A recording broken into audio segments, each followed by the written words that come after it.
Mountain family, how's it going? Welcome to the very first vlog in my new series, Mental Health Monday. To give you guys a very brief history of how this came about, I basically went to YouTube and said I'm gonna look up mental health vlogs just to get some different perspectives, and nothing really exists out there where there's a series that just talks about mental health. There are channels who talk about mental health topics, but there's nothing like dedicated to mental health. So it's always been a big passion of mine, so I said, okay, I'll do it. I'm so excited, I'm so happy, I love this topic, and I just can't wait. To kick off this series, I thought we could start with busting some mental health myths. I picked 5, and they're not in any particular order, I just wrote them down. So mental health myth, that's a tongue twister. Number 1, people with mental illnesses are lazy. Let me just tell you, I have been in my fair share of mental health groups, varying kinds. I have read so many posts of people saying that they feel underproductive and unmotivated and how much they hate it. Let me stress that. They hate it. They don't enjoy being lazy. They don't want to be that way. They just woke up that day and their brain said, hey, guess what? We're just not gonna do anything today. And you kind of go, what? But I have stuff I kind of do need to do today. No, you don't. No, you don't. We're not going to do any of that. Sorry about your plans, but they're canceled. And it really is not fun. Laziness implies that it's enjoyable, we want to do it, it's fun, and it's really not.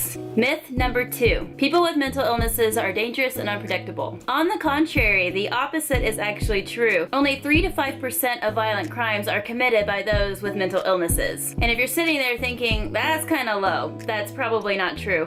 Well, if you have the time, and you probably don't, to go through each individual case and look at the circumstances and what happened, and you start dwindling it down, it's probably an accurate number. And just to bust this myth a little bit harder, we're actually 10 times more likely to be the victim of a violent crime. Myth number 3, you don't need a pill. Just get some exercise, you'll be fine. While I don't want to take away the importance of exercise, and while that may help some people, for the vast majority of us, that is just not enough. A lot of mental health illnesses are the product of chemicals in our brain that are imbalanced. And while dopamine, which gets released when you exercise, is awesome and everything, it goes a little bit deeper than that. As somebody whose life was drastically changed from being unmedicated and bipolar and now medicated and bipolar, let me just tell you, I need the medication. My life has just been completely different, where my moods fluctuated all the time. Now I feel the same pretty much every day. And I did not get there by exercising.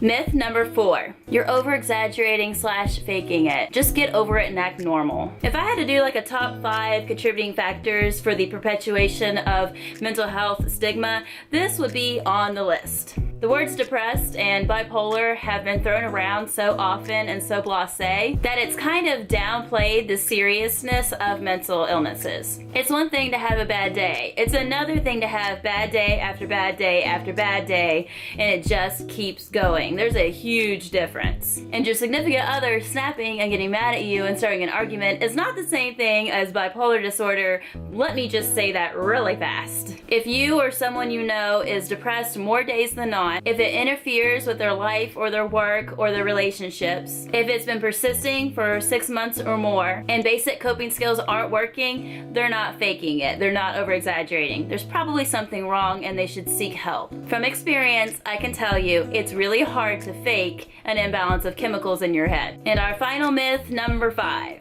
I can't help someone with a mental illness. Only a doctor can. Please, oh please, oh please, do not use that as a crutch. The best thing anybody in a support system, whether you're a mother, a brother, a sister, a friend, a significant other, wherever you are in that support system, the best thing that you can do is to let go of the control of trying to fix it. We don't need fixed, we're not broken, we just need support. Be as compassionate and understanding and gentle as you possibly can. Let go of that control to need to do something to make them feel better. And if that urge to do something is just so strong you just can't help yourself, go make them their favorite food. Go draw them a bath. And if they don't get in the bath and if they don't eat the food, don't take it personally. They're just not mentally able to be okay right now. and that needs to be okay. It takes a lot of patience to be in the support system of somebody with a mental illness. Thank you guys so much for watching. If you have a mental illness, hit that share button. Show somebody these busted myths, all in the name of breaking the silence. If you want to follow me on social media, my links are down below, and I will see you guys later in a new vlog. Bye guys.